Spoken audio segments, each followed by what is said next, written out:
제가 오늘 전할 말씀은 출애굽기 5장인데요.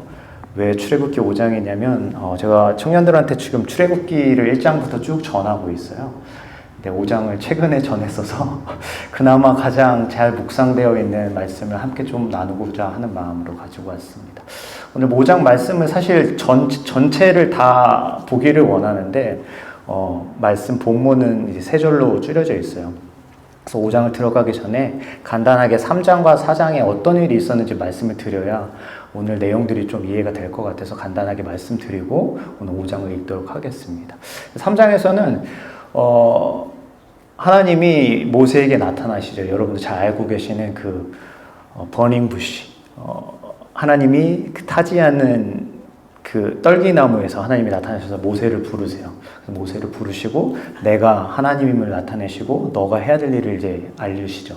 4장에서는 모세가 그럼에도 불구하고 내가 바로한테 갈 수가 없습니다. 하나님 저 못 갑니다 하니까 하나님이 계속 설득하세요. 그래? 너 못 가? 너가 갈 수 없어? 너가 능력이 없어? 내가 능력을 보여줄게. 너 가지고 있는 지팡이 던져볼래? 뱀으로 변하게 하시고, 지팡이 잡아볼래? 다시 지팡이가 되게 하시고, 너 몸에 손을 너 품에 넣어봐. 문둥병이 들게 하시고, 다시 넣었을 때 문둥병이 없어지게 하시고, 이런 기적들을 보이시면서 하나님이 내가 하나님이다. 내가 시키는 대로 넌 하면 할 수 있다라는 걸 되게 설득하십니다. 모세를 설득하세요. 그래서 모세가 결국은 가기로 결정을 합니다. 결심을 하죠. 하나님이 나와 함께 하시니까. 그래서 이제 그런 마음을 가지고 모세가 드디어 바로 앞에 서는 그 장이 바로 오늘 5장입니다. 대충 내용을 아시겠죠? 먼저 이제 예고를 조금 해드리고 오늘 말씀을 볼 텐데, 그래서 제가 5장 전체를 한 절 한 절 읽으면서 어떤 내용이 있는지 여러분들과 함께 나누고 이 안에서 하나님의 성품이 어떠한지 우리가 좀 배우길 원합니다. 먼저 1절부터 3절의 말씀 제가 읽도록 하겠습니다. 그 후에 모세와 아론이 바로에게 가서 이르되 이스라엘의 하나님 여호와께서 이렇게 말씀하시기를 내 백성을 보내라. 그러면 그들이 광야에서 내 앞에 절기를 지킬 것이니라 하셨나이다. 바로가 이르되 여호와가 누구이기에 내가 그의 목소리를 듣고 이스라엘을 보내겠느냐. 나는 여호와를 알지 못하나니 이스라엘을 보내지 아니하리라. 그들이 이르되 히브리인의 하나님이 우리에게 나타나셨은즉 우리가 광야로 사흘 뜰쯤 가서 우리 하나님 여호와께 제사를 드리려 하오니 가도록 허락하소서. 여호와께서 전염병이나 칼로 우리를 치실까 두려워하나이다. 그래서 바로를 만난 모세와 아론이 하나님이 누구신지를 소개를 해요. 나는 이스라엘 백성이고 이스라엘의 하나님이 우리를 이 땅에서 나가게 해서 하나님의 절기를 지키게 하라 말씀하셨다. 근데 여기서 나와 있는 절기라는 표현이 있잖아요. 근데 이때 이스라엘에는 절기가 없어요. 우리가 알고 있는 아직 6월절이 시작되지 않았거든요. 6월절은 출애굽하면서 나오는 절기거든요.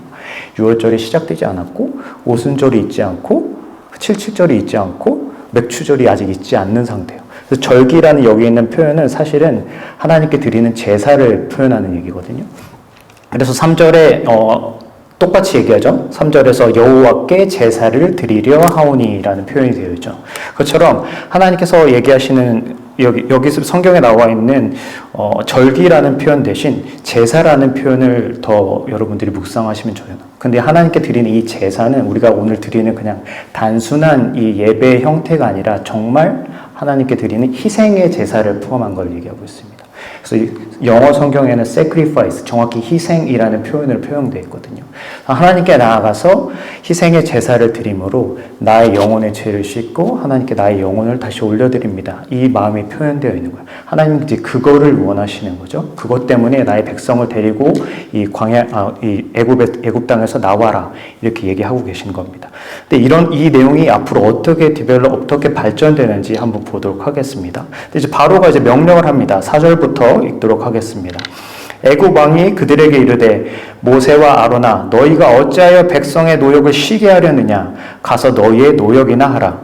바로가 또 이르되 이제 이 땅에 백성이 많아졌거늘 너희가 그들로 노역을 쉬게 하는도다 하고 바로가 그날의 백성의 감독들과 기록원들에게 명령하여 이르되 너희는 백성에게 다시는 벽돌을 쓸 집을 전과 같이 주지 말고 그들이 가서 스스로 집을 줍게 하라. 또 그들이 전에 만든 벽돌 수요대로 그들에게 만들게 하고 감하지 말라. 그들이 게으름으로 소리질러 이르기를 우리가 가서 우리 하나님께 제사를 드리자 하나니 그 사람들의 노동을 무겁게 함으로 수고롭게 하여 그들로 거짓말을 듣지 않게 하라. 바로가 명령하는 게 이들에게 집을 더 이상 주지 마. 집이 왜 있어야 되냐면 그 당시 이제 벽돌을 만들려면 집이 중간중간에 있어야 이게 서로 잘 교합이 돼서 단단한 벽돌을 만들 수 있었대요. 근데 이제 이집트에서 그 애굽 사람들이 그 집을 항상 줬던 거예요. 만들 수 있게 벽돌을 단단히 만들 수 있게. 근데 바로의 명령이 이 이스라엘 백성들이 너무 편하니까 가서 하나님 앞에 예배를 드린다고 하네? 제사를 드린다고 하네? 너의 삶을 더욱더 힘들게 만들어줄게. 얘네들한테 이제 집을 주지 마. 너희들은 이제 집 없이, 집풀 없이 벽돌을 만들어야 돼. 근데 되게 이상하죠? 이스라엘 백성들은 자기들을 위해서 집을 짓고 있는 게 아니에요. 자기들을 위해서 벽돌을 만들고 있는 게 아니에요. 벽돌은 이집트 사람들을 위해서 만드는 거잖아요. 그 더 잘 만들 수 있게 해줘야 되는데 더 잘 만들 수 있게 해줘야 되는 그 목표는 어디 간데 없고 오직 목표가 하나님께 예배드리는 자를 괴롭히기 위함에만 있습니다. 그리고 이들에게 얘기를 너네가 게으르다. 너네가 게으르다. 근데 과연 이스라엘 백성들이 이 이집트의 애굽에서 노예 생활할 때 이들이 과연 게을렀을까요? 그렇지 않거든요. 1장, 2장을 보면 이들이 너무 힘들어서 하나님께 울부짖어 기도하였고 그 기도가 하나님께 상답되어 이 모세를 보내어 이들을 이집트에서 애굽에서 구원하려 오게 하신다고 말씀하고 있거든요. 그만큼 힘들었음에도 불구하고 애굽의 왕한테는 너희들이 아직도 게으르기 때문에 가서 고작 예배나 드린다고 하는 거야. 이들을 더욱더 힘들게 만들어줘. 이들을 더욱더 힘들게 만들어줘. 바로는 이런 명령을 합니다. 전혀 생산성도 없는 명령이죠. 근데 바로 입장에서는 어떻게 보면 좀 당연해요. 바로 본인은 이집트의 왕이자 그 당시에 이집트의 왕은 이집트의 신이거든요. 근데 이집트의 신인 나를 예배하고 섬기는 게 아니라 이스라엘의 신을 섬긴다고? 그것을 용서할 수가 없었던 거죠. 본인이 신이 되어 있었기 때문에. 그래서 바로는 이스라엘 백성에게 이런 명령을 하는 겁니다. 이제 그것을 이스라엘 백성들은 그대로 고통을 받기를 시작합니다. 10절부터 14절을 보도록 하겠습니다. 백성의 감독들과 기록원들이 나가서 백성에게 말하여 이르되 바로가 이렇게 말하기를 내가 너희에게 집을 주지 아니하리니 너희는 집을 찾을 곳으로 가서 주어라. 그러나 너희 일은 조금도 감하지 아니하리라 하셨느니라. 백성이 애굽의 온 땅에 흩어져 곡초 구루터기를 거두어다가 짚을 대신하니 감독들이 그들을 독촉하여 이르되 너희는 짚이 있을 때와 같이 그날의 일을 그날에 마치라 하며 바로의 감독들이 자기들이 세운 바 이스라엘 자손의 기록원들을 때리며 이르되 너희가 어찌하여 어제와 오늘에 만드는 벽돌의 수요를 전과 같이 채우지 아니하였느냐 하니라. 이스라엘 백성에게 벽돌을 만들 수 있는 정확한 그 서플라이를 공급하지 않고 있음에도 불구하고 우리가 이것을 공급해 주지 못하고 있으니 너네가 예전에는 10개를 만들었으면 하루에 10개를 만들었으면 이제는 5개만 만들어. 이게 아니라 우리가 짚을 주지 않음에도 불구하고 너네가 알아서 짚을 구해서 예전에 만들 10개를 동일하게 만들어내. 이거를 만들지 못하니 그들을 때리고 더 어뷰즈하기 시작하는 거죠. 그래서 곧 이스라엘 백성들이 고통을 받기 시작해요. 근데 이스라엘 백성들이 고통을 받는 이유가 지금 뭐예요? 모세가 이집트의 왕한테 가서 하나님의 백성들을 이 땅에서 내와서 하나님께 예배드리러 가게 도와주세요 라고 했더니 더 고통받고 있는 거죠. 되게 아이러니하지 않습니까? 하나님의 말씀을 듣고 떠난 모세였어요. 하나님의 말씀대로 바로에게 하나님의 말씀을 전했습니다. 근데 이스라엘 백성들은 어떻게 됐어요? 더 고통을 받고 있어요. 되게 아이러니합니다. 이 이야기 앞으로 어떻게 전개되는지 바로 보도록 하겠습니다. 이게 너무 이스라엘 백성들이 고통을 받으니까 바로한테 가서 이스라엘 백성들이 호소를 하기 시작합니다. 15절부터 17절까지 읽도록 하겠습니다. 이스라엘 자손의 기록원들이 가서 바로에게 호소하여 이르되 왕은 어찌하여 당신의 종들에게 이같이 하시나이까? 여기서 당신의 종들이라고 표현하는 것은 이스라엘 백성이 바로에게 내가 당신의 종입니다라고 표현하는 거예요. 당신의 종들에게 짚을 주지 아니하고 그들이 우리에게 벽돌을 만들라 하나이다. 당신의 종들이 매를 맞사오니 이는 당신의 백성의 죄니이다. 여기서 마지막에 있는 당신의 백성은 이스라엘 백성이 아니고 당신의 백성은 애굽 사람을 얘기하는 거예요. 애굽 사람이 우리에게 쓸 수 있는 짚을 주지 않기 때문에 당신의 종 이스라엘 백성들이 고통을 받고 있습니다. 이것 좀 어떻게 해주세요. 이것 좀 고쳐주세요라고 호소를 하고 있는 거죠. 그 말을 듣고 이제 바로가 이르되 너희가 또다시 얘기하죠. 게으르다 게으르다. 그러므로 너희가 이르기를 우리가 가서 여호와께 제사를 드리자 하는도다. 이스라엘 백성들이 게을러서 제사를 드리고자 하는 겁니까? 여러분 오늘 이 자리에 나오셨는데 여러분들이 게으르셔서 일주일 동안 할 일이 아무것도 없다가 드디어 주일날 할 일이 생겼네 이러면서 나오신 분들이세요? 제가 잘 모르지만 여러분들의 삶을 모르지만 대부분 그렇지 않을 거라고 생각하거든요.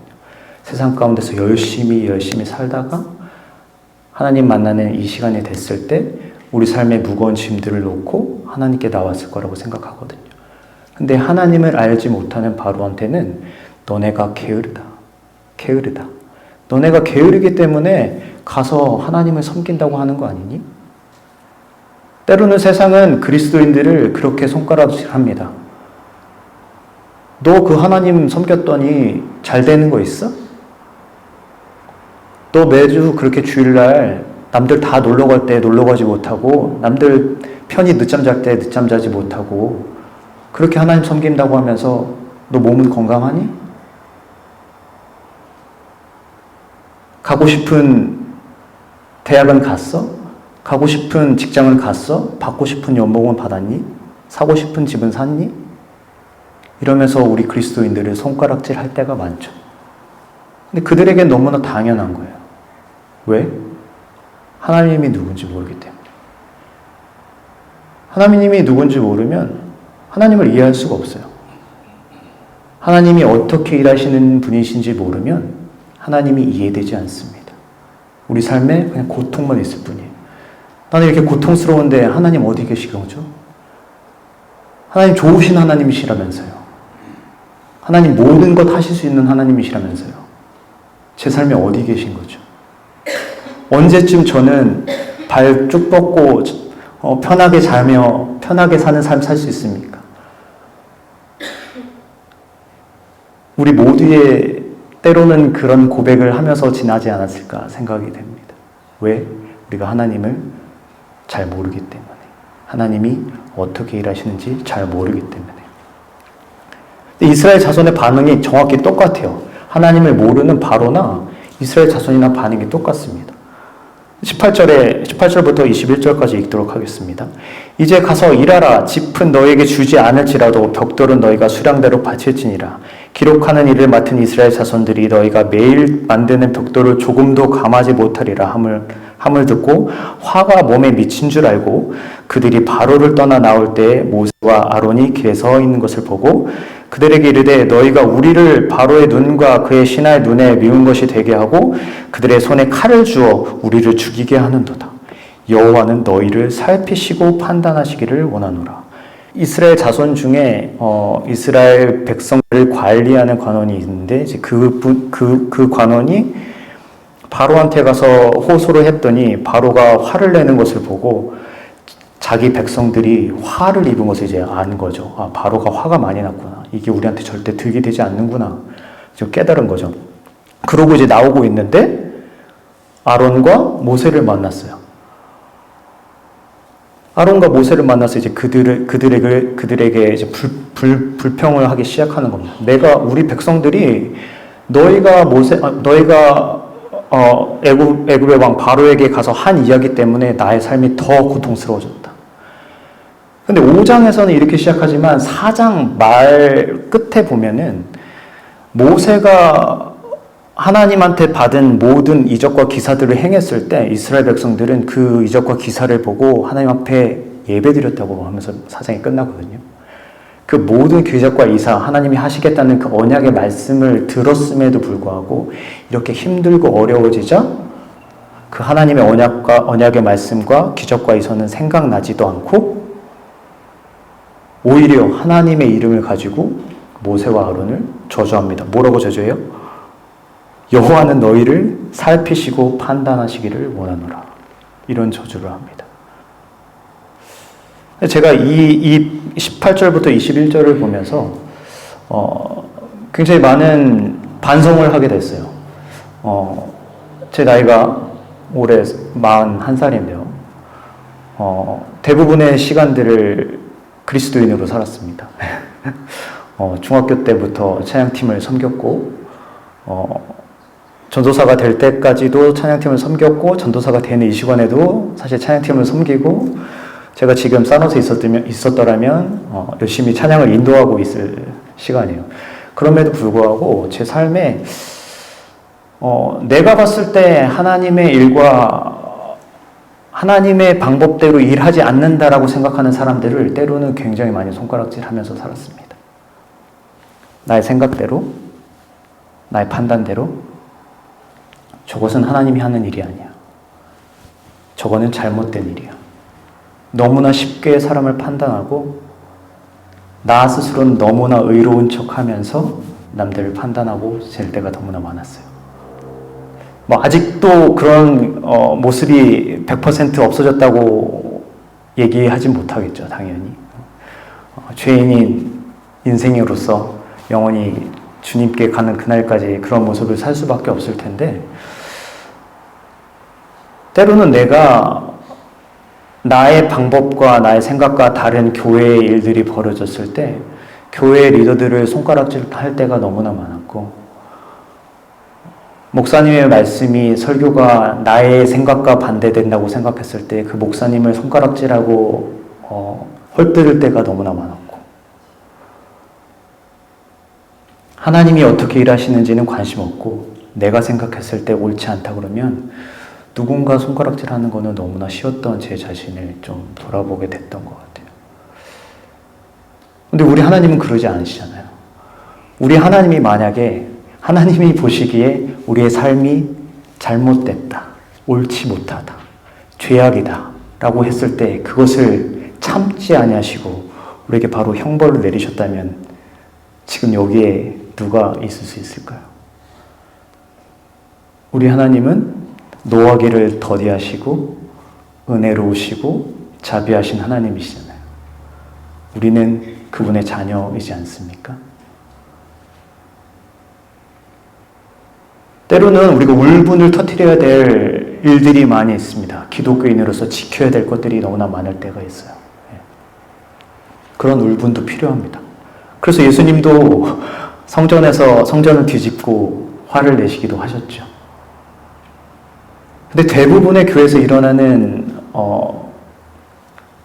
자잘한 싸움들, 교회에 있는 갈등들은 그렇게 큰 일들과 상관이 없어요. 대부분의 것들은. 내가 생각했을 때 쟤는 마음에 안 들고 내가 생각했을 때 쟤는 마음에 들고 쟤는 내 편이고 쟤는 다른 편이고 이렇게 굉장히 유치한 걸로 싸우는데 또 이해가 됩니다. 왜? 교회는 죄인들의 모임이거든요. 죄인들로 가득 차 있는데 여기서 다 모든 것이 아름답고 선하고 보기 좋았더라? 가능할까요? 불가능하죠. 그렇기 때문에 예수님이 필요한 겁니다. 우리는. 네. 그렇기 때문에 우리는 예수님이 필요해요. 근데 여기까지 패시지를 보면 바로는 끊임없이 이스라엘 백성들의 육체적인 고통을 더하는 데만 관심이 있어요. 그렇죠? 마치 우리 같아요. 우리의 삶이 내 육의 것을 더 채우고 싶고 내가 1000불이 있으면 2000불이 있었으면 좋겠고 내가 4000불이 있으면 40000불이 있었으면 좋겠고 내가 지금 매니저의 자리에 있으면 내가 디렉터의 자리에 가고 싶고 내가 디렉터의 자리를 가면 내가 치프 자리에 가고 싶고 우리의 욕심은 끝이 없어요. 근데 그 욕심은 무엇을 위한 건가요? 도대체 다 나의 육에 쓸 것. 영에 쓸 것은 어디에 쓰는지 알지도 못한 채 육에 쓸 것은 누가 시키지 않아도 누가 시키지 않아도 나의 육에 쓸 것을 더욱더 채우기 위해 우리는 한 인생을 불사르지 않습니까? 저 또한 그렇습니다. 25살에 미국에 유학 왔어요. 다시 랭귀지 스쿨부터 했습니다. 커뮤니티 컬리지를 가고 유니버시티를 편입하고 학생 신분으로 왔기 때문에 비자를 받기 위해서 취업 비자를 받기 위해 열심히 기도하고 이런 나의 육적인 것에 갈망을 채우기 위해 열심히 살았는데 어느 한순간 그런 생각이 들더라고요. 내가 그런데 나의 영을 위해서는 내가 그렇게 많은 시간을 투자하나? 내 육을 위해서는 내가 저 한국 땅은 고국 땅 우리 엄마 아빠 계신 좋은 집은 아니지만 따뜻한 집 내가 편히 쉴 수 있는 곳 그곳을 포기하고 여기 와서 추운 곳에서 잘 못 먹고 잘 못 입고 비굴하게 말도 잘 못하면서 이렇게 살고 있는데 이런 것도 괜찮다고 느끼면서 살고 있는데 나의 영혼 내가 제일 잘 돌아보고 있는 건가? 이런 고민을 하던 찰나에 이용 목사님이 저를 이제 신학교로 보내셨습니다. 그렇습니다. 우리는 육을 가지고 있기 때문에 육을 위해서 사는 건 너무나 당연해요. 근데 우리가 육으로만 창조된 존재인가요? 창세기에 하나님이 우리를 무엇으로 지으셨다고 쓰여져 있나요? 하나님이 흙으로 사람을 지으시고 그 안에 무엇을 불어넣으셨죠? 하나님의 영인 생기를 불어넣어 주셨어요. 우리는 육을 백날 채워봤자 영이 공고하면 늘 공허함을 느낄 수밖에 없습니다. 마치 이런 거예요. 전기차 타시는 분 많이 계신가요? 네, 이렇게 반응이 없는 거는 똑같네요, 여기나. 네, 사무소의 청년들도 반응이 없습니다. 네. 전기차가 이제 최근 2, 3년 사이에 엄청 많이 나왔어요. 마치 이런 거예요. 내 영혼이 갈급한데, 내 차가 테슬라인데, 전기가 조금씩 다니까 이것을 채우려고 내가 가스 충전소에 가는 거야. 말이 안 되죠. 내 차는 전기차라니까 전기 충전을 해야 되는데 아무렇지 않게 그냥 가스 스테이션을 가. 기름 넣어주세요. 백날 기름을 넣으면 그 전기차가 갑니까? 그 전기차가 힘이 나나요? 나지 않죠. 마치 그런 거예요. 내가 백날 나의 육을 위해서 좋은 명품으로 나를 덕지덕지 만들고 좋은 집으로 나를 보호하고 좋은 회사를 다닌다고 널리 알리고 백날 그래봐야 그 사람들이 어디 자기가 가진 걸로 만족함을 누리는 걸 본 적이 있나요? 전 본 적이 없어요. 세상에 돈 많고 잘 나가는 사람들 이상할 정도로 가정이 다 망가져 있습니다. 아이러니하죠. 그곳에 가면 행복할 줄 알았는데 이상할 정도로 가정이 망가져 있어요. 돈 많고 잘 나가는 집안일수록 그런 사람일수록 이상하게 도덕적으로 문란합니다. 우리가 그것을 쫓아서 살아야 될 이유가 있을까요? 제가 실리콘밸리에 살지만 늘 그런 회의감이 있어요. 내가 무엇 때문에 실리콘밸리에 살고 있지? 내가 정말 그 세상이 말하는 성공을 쫓아 살 때 나의 삶에 기쁨이 있나? 그것을 가졌을 때 내 마음에 만족함이 있나? 지금까지는 없어요. 저는 풀타임 사역자가 아닙니다. 주중에 제 잡이 있어요. 거기서 나오는 연봉으로 편하게 먹고 삽니다.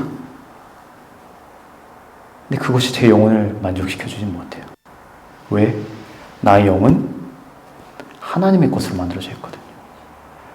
나의 영은 이 세상의 것으로 만들어지져 있지 않아요. 그러니 백날 이 세상의 것으로 나를 채워봐야 나의 영은 하나님으로부터만 만족할 수 있게 되었기 때문에 마치 전기차는 전기가 필요한 것처럼 여러분 삶 가운데 여러 가지 성공들을 이루셨을 텐데 그게 큰 성공이든 작은 성공이든 여러 가지 성공들을 이루면서 살았을 텐데 그 성공이 이루어졌을 때 도대체 며칠간 행복하셨나요? 저는 거의 2주가 안 가는 것 같아요. 뭐 좋은 옷을 사도 몇 번, 2번 입어보면 또 새 거 사고 싶고 뭐 좋은 태블릿을 최근에 샀는데 태블릿 처음 사서 한 1, 2주 재밌게 놀다가 이제는 태블릿이지. 그 세상의 것이 나를 만족시켜주는 그 기한이 너무너무 짧은 거예요. 왜 그럴까요? 다시 말씀드리지만 내 영은 이 땅의 것이 아니라 하늘의 것이에요.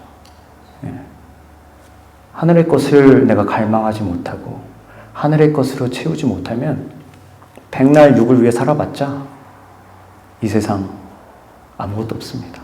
그렇게 살았던 솔로몬이 전도서에 얘기하고 있지 않습니까? 모든 것이 헛되고 헛되다. 그분은 어떤 분이었어요?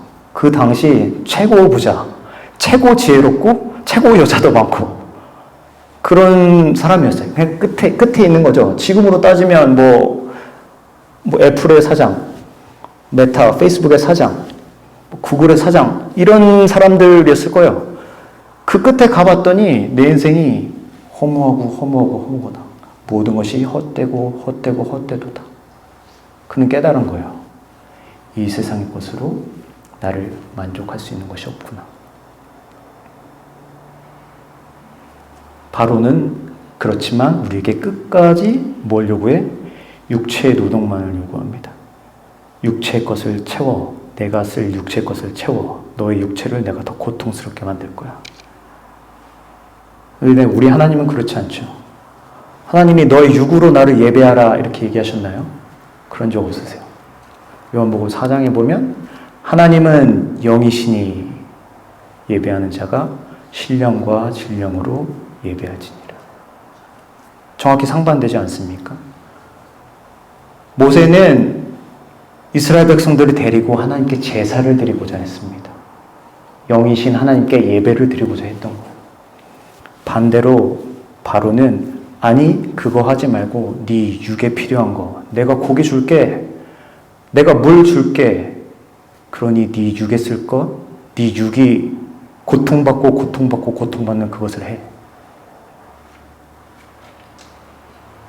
우리가 그런 세상을 이렇게 처절하게 살아가고 있는 거예요. 이런 이스라엘 자손의 힘든 상황을 듣고 모세도 많이 적지 않은 당황을 했을 거예요. 왜냐하면 모세는 하나님의 말씀을 듣고 하나님이 이스라엘 백성들을 출애굽시킬 거다 이 약속의 말씀을 갖고 바로한테 갔는데 이런 상황이 벌어졌으니까요. 모세가 되게 황당해하면서 당황해하면서 여호와 하나님께 나아갑니다. 22절, 23절 읽도록 하겠습니다. 오늘 본문인데요.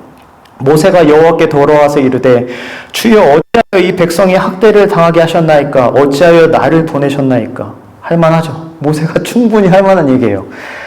내가 바로에게 들어가서 주의 이름으로 말한 후로부터 그가 이 백성을 더 학대하며 주께서도 주의 백성을 구원하지 아니하시나이다.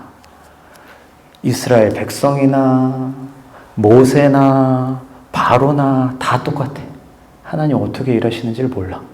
그러니까 바로가 더 확대하는 그 모습, 그 잠깐의 그 짧은 시간만 보고 하나님한테 가서 하나님, 내가 가면 이스라엘 백성들 출애굽 시키신다면서 그게 아니라 더 그들이 학대받고 있지 않습니까? 하나님 어디 계신 거예요?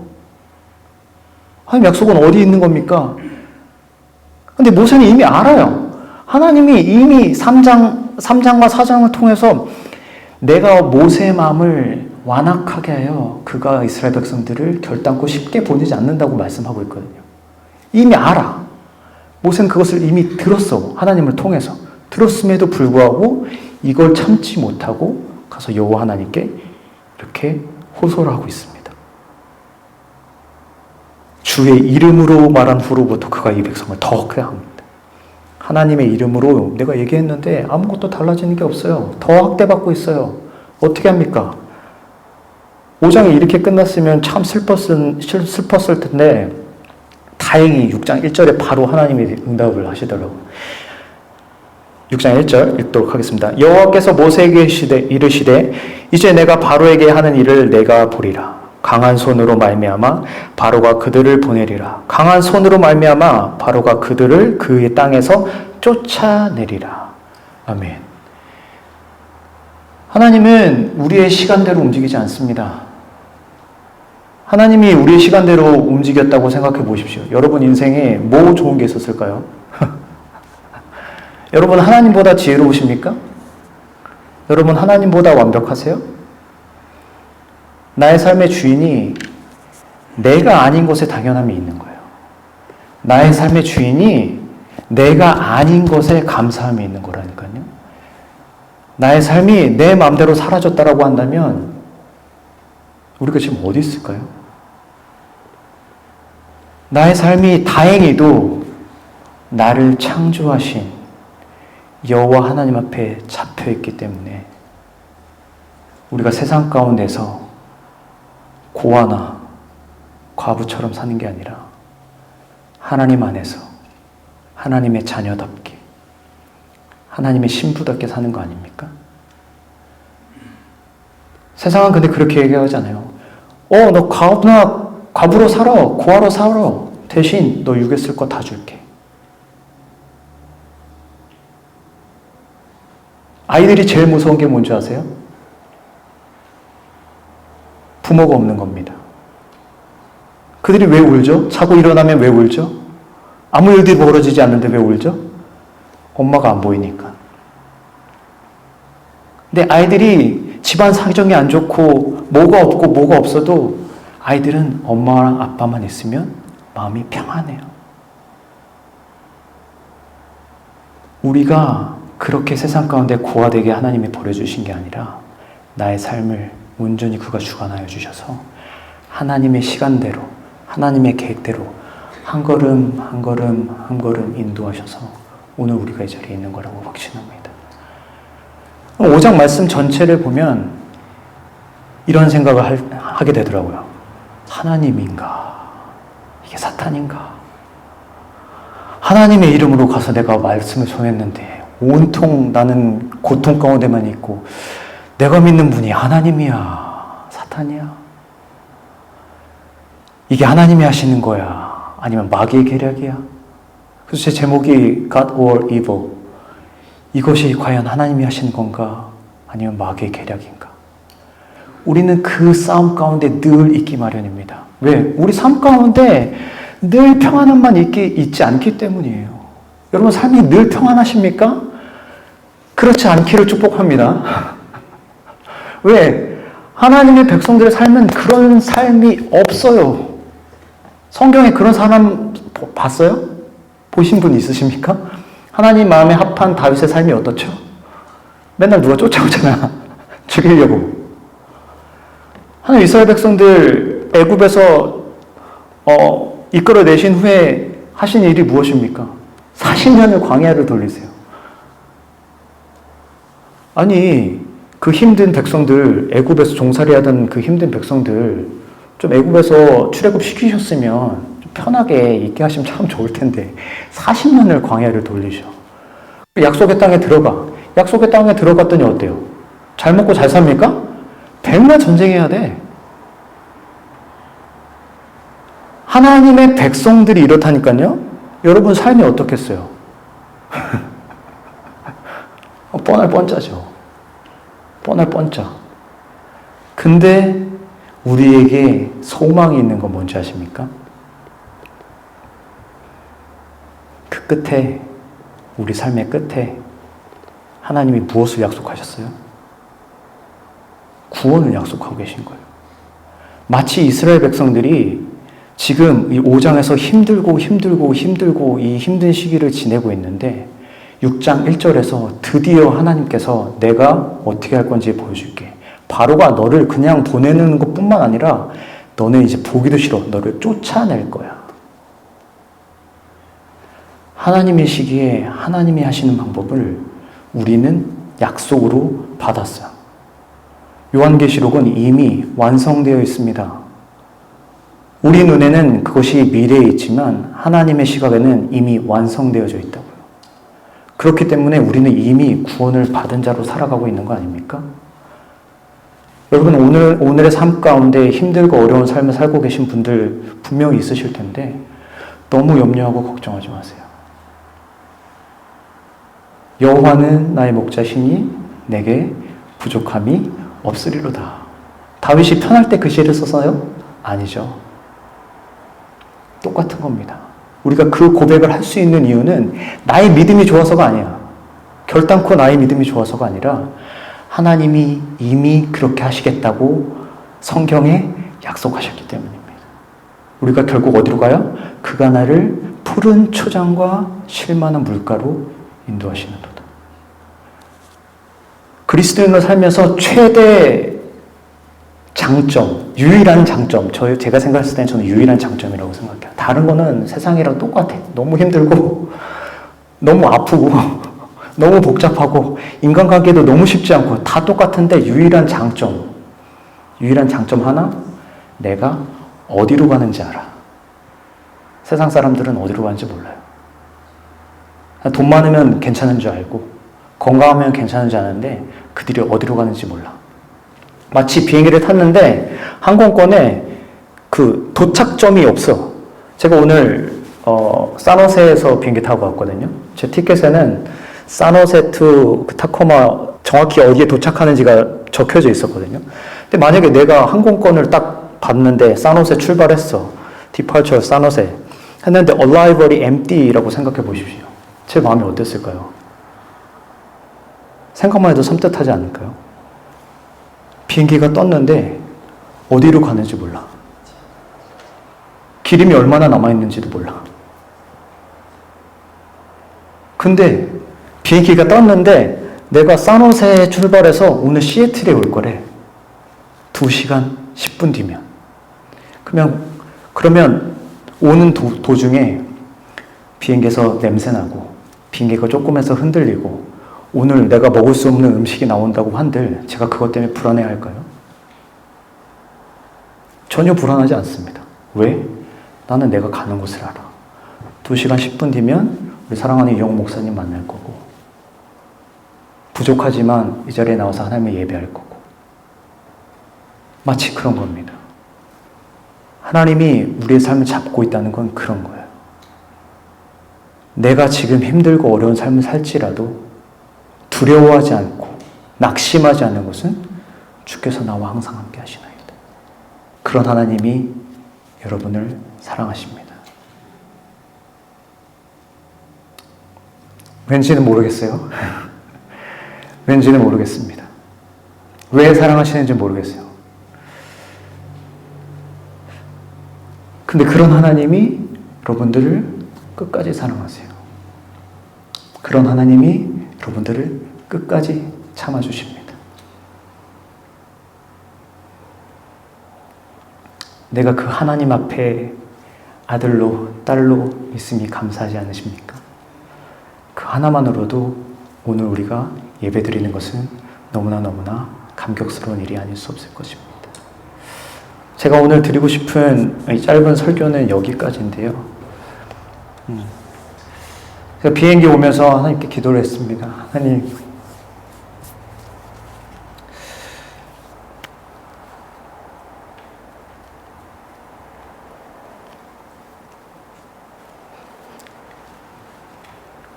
우리 사랑하는 이용 목사님 교회 가서 말씀을 전해야 되는데요.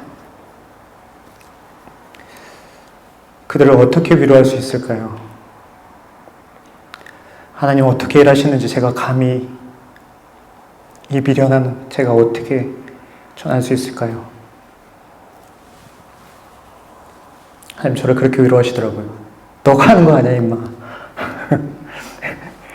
아 그렇군요. 제가 너무 또 교만했네요. 제가 하는 줄 알았는데 그게 아니라고 하시더라고요. 그렇습니다. 우리 삶에 우리가 하는 일은 극히 일부일 거예요. 하나님이 우리 삶을 이끌고 가십니다. 여러분 힘내시고요. 좌절하지 마시고요.